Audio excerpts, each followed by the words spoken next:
flashing, neon splashing, low and slow. Yeah, we roll through the show. South Carolina's where the good times grow. Bed drop, tailgate, make the speakers blow. Mini truck vibes, it's a whole damn flow. Low and slow. Yeah, we roll through the show. South Carolina's where the good times grow. Bed drop, tailgate, make the speakers blow. Mini truck vibes, it's a whole damn flow. Oh, yeah. Yes, indeedy. It's about that time. 96.1 Styling.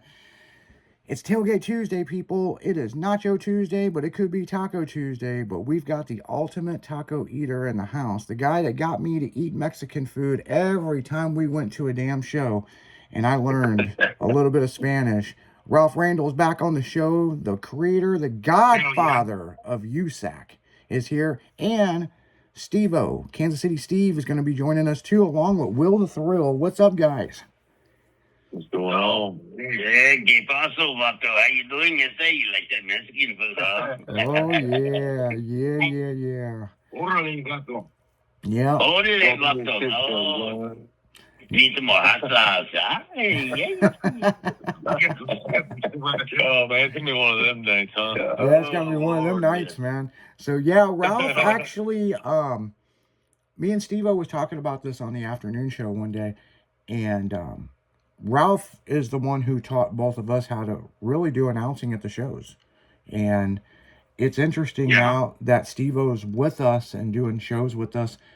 You have another version of me that can MC a show, you know? So, you know, all the stage show stuff, all that stuff, you know, we learn from Ralph, you know?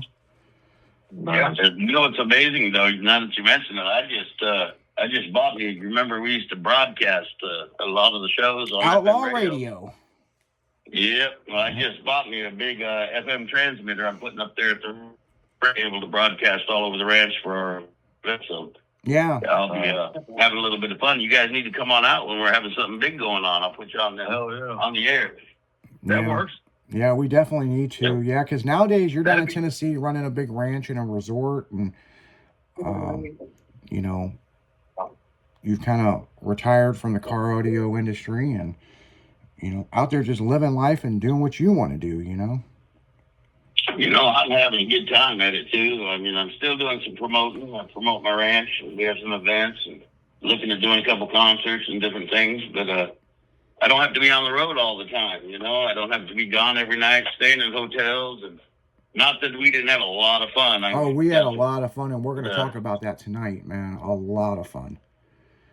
I mean, yeah, but these days I'm out there slopping the pigs and feeding the cows, and I'm home every night. So it's a lot of fun, though. There you go.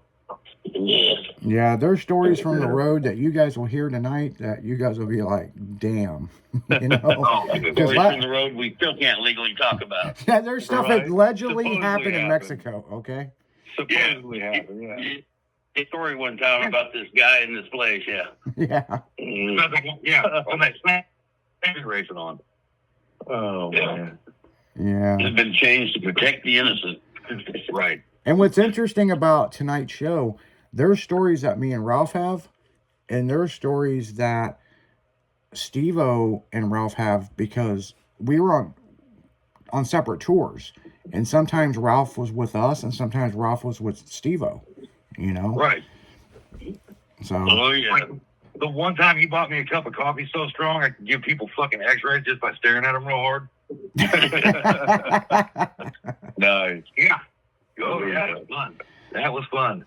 You know what? On the way to Texas. You know what's funny? As I was going through an old CD case, and Outlaw SPL 5 Street Beat, and Street Beat, yeah, and then Street Pounders, and I had to tell Steve-O the whole story about Street Pounders, and that is Ralph's deal. And I never liked the name, and that's when we come up with Street Brawlers, and Ralph. Yeah, we're good. Yeah. Street Brawlers, Street Pounders, Yeah. Street Beat. Yeah, and Ralph's like, I don't like that name, but he trademarked Street Pounders because of what we were doing. But then when the logo come out, because remember we were in Vegas and the logo come out for Street Brawlers, you're like, yeah, I like it, but I'll never admit it. Yeah, well, you know. I thought that was funny as shit. I was like, man, it's just something about street pounders. He's like, because they're pounding the pavement, man. They're out there doing the shit. And I'm like, man, you know, The it's pavement crazy. pounders. That's right. Tell you what, we pounded some pavement over the years, that's for sure. Yeah, we Oh, put a man. lot of miles on vehicles. A lot of Oh, miles. man.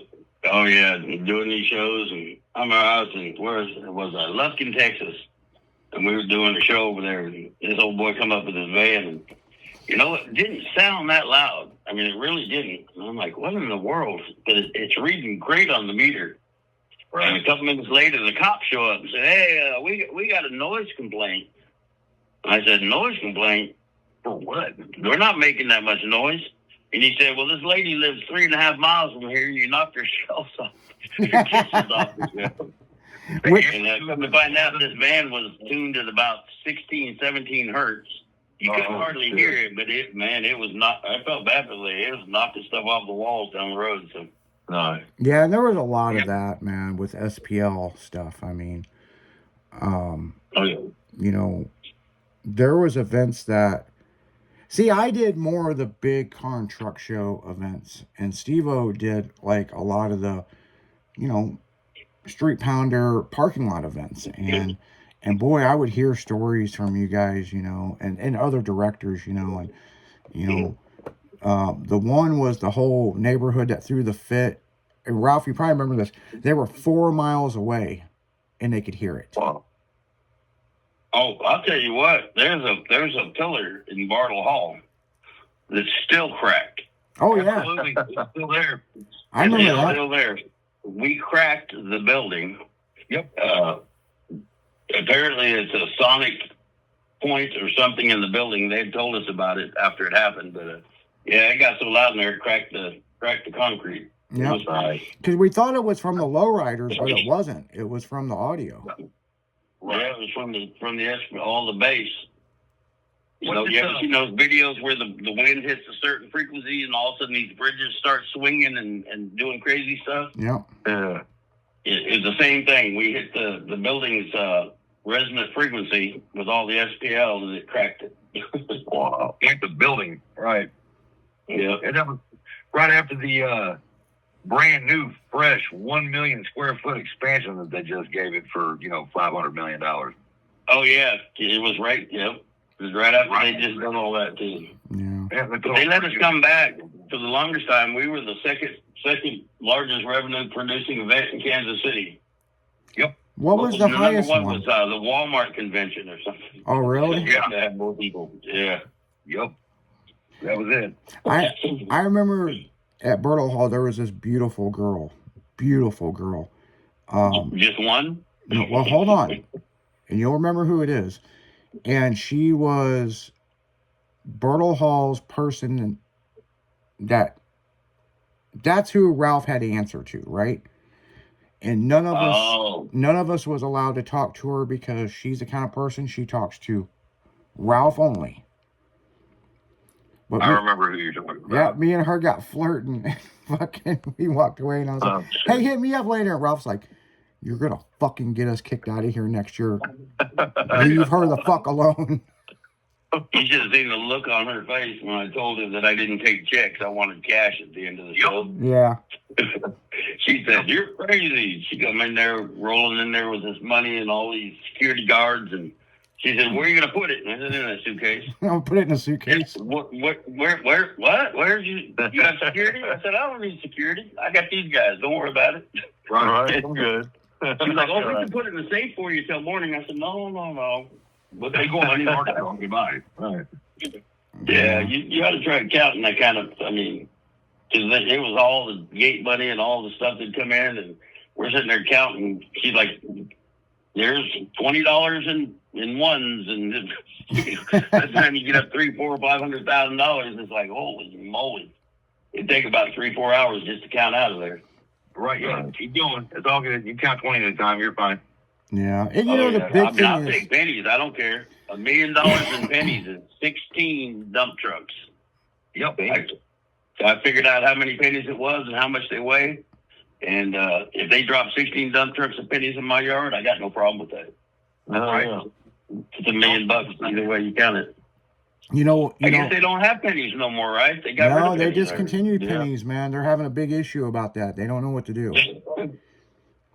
Yeah, how's gas going to be like 369.9 now? Yeah, I know, right? 0.9. That was as weird as that sounds. That's the first thing I thought of. What are they going to do for gas prices? It's going to be, 369.5 or something now. They got to round up, man. So yeah, but I'll say one thing. Back when you were USAC, and we worked all year, and we went to World Finals. I've worked with a lot of companies, and I'm sure Steve will back me up on this.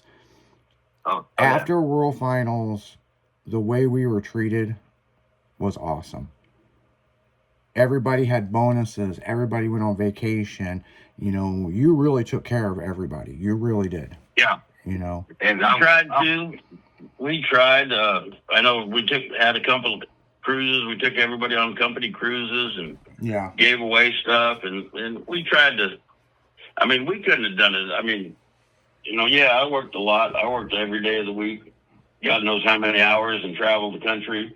But the fact is, if I didn't have people like you and the Steve-O and these other guys that made it happen, the dedicated guys that, car broke down, blew up, I had to rent another one, or, I stole a van, bail me out if I get arrested, but I'm going to make it there, Yeah. No matter what happened, the years and all the thousands, literally thousands of events, we never once missed a show, no matter what happened. No, the show must go on.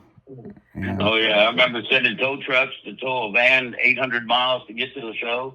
We had a couple rolled a minivan in the interstate, and tow truck picked them and the van up and carried them onto the show. I paid them to sit in the parking lot so they could unload. I mean, we did it.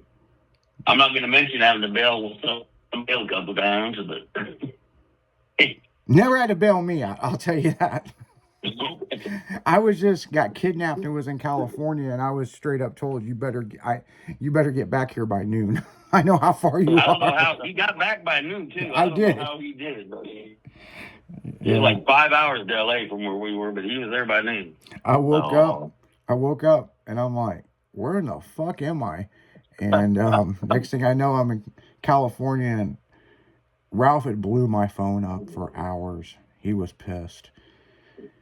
And I called him, and he goes, I hope you just overslept. And I go, kind of. He goes, well, where are you? And I go, I think I'm in California. And he goes, what? And I was like, these girls kidnapped me, and I think I'm in California. And he goes, I don't give a fuck what you do. I want you to look outside and tell me what you see. I told him the street. And he goes, yeah, I know where you are. He goes, you better get your ass back here by noon. And he hung up. And well. Yeah, I got my ass back. I didn't care. I was pretty lax. I didn't care if you went out and partied all night and got crazy and whatever you did, just as long as you were there on time and the show went on, Yeah. So I miss those good old days, man. Shit. Yeah, I mean, there's so much. There's so much, man. I mean, and you guys are going to hear a lot of stuff tonight. A lot of stuff, because this is just getting started, and these guys aren't going nowhere. But we are going to go right back into commercial break and back to the music. You're listening to Tailgate Tuesday, Tailgate Magazine. It's where you get beer and titties, man. It's the best place to go. Go to tailgatemag.com and check out highbeamsmag.com. Sign me up, bud. Yeah, we'll be right back right after this.